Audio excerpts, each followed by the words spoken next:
Do you feel you're drifting into the space in your systems engineering career of being the lone wolf?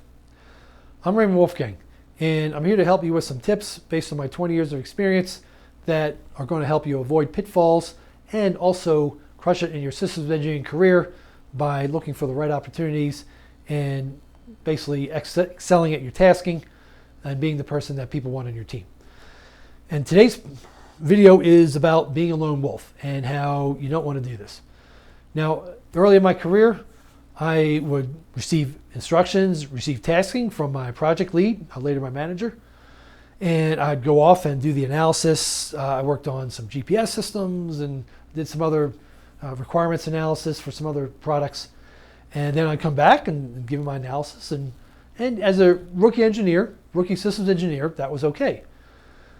But I noticed some people would stay there. They'd always just sort of work by themselves, and they kind of were stuck to themselves.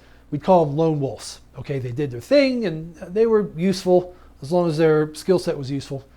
But they really weren't sought out for these large teams. Now, I recommend adopting some soft skills, which we'll go over here in some other posts, that's going to help you move out of being a lone wolf and help you work with teams some more. And this could be as easy as just, telling someone else briefly what you're doing, and if there's anything you could do for them, or if what we're doing is related to what they're doing, then is there a way we can integrate? Because ultimately what we work on has to move to the next assembly or move to a larger team, particularly for writing software. Very rarely do we front to back write the whole code. Usually we're checking out a module, making our edits, and then checking it back in.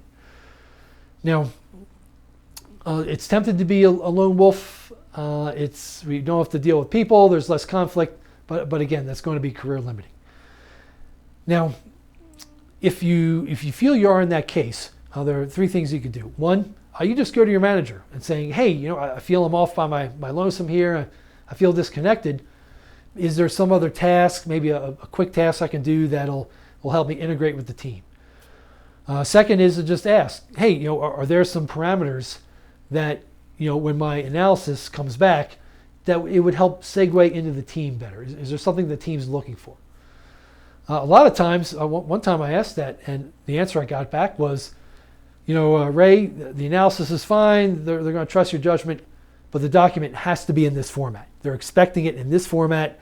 There's the intro, there's the background, then there's the electrical, the mechanical specs, or whatever it is. And if that was actually not the format I was planning on, I had a different outline in mind.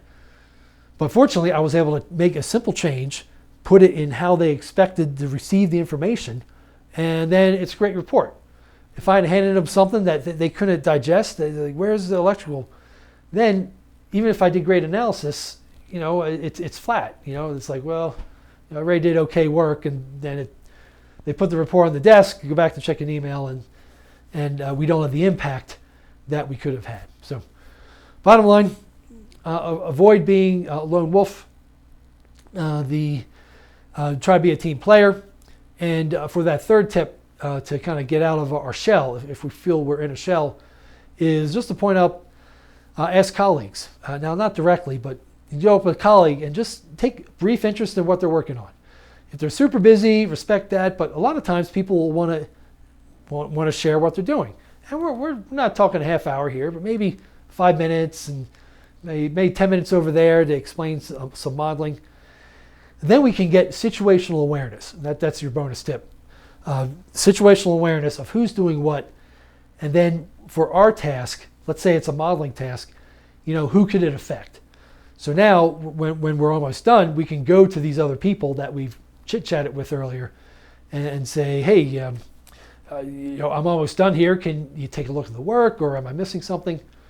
That shows we're a team player, but most importantly, it means our work product will be able to be digested by other people, and we'll have more impact. So avoid being a lone wolf. If you move more to a team player, even if it's a little slower, it's going to help you long term.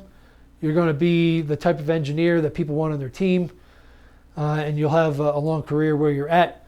And if you want to pivot to a different program, you'll have that that basis of soft skills where you can go to a new program and you're going to fit in with the minimal ramp up. So comment below what you think. Let me know if you feel I missed something, or if you agree, or if you've been a lone wolf and maybe that was a long time ago, and maybe share some of your stories there. So anyhow, comment below, message me, and let's start a conversation.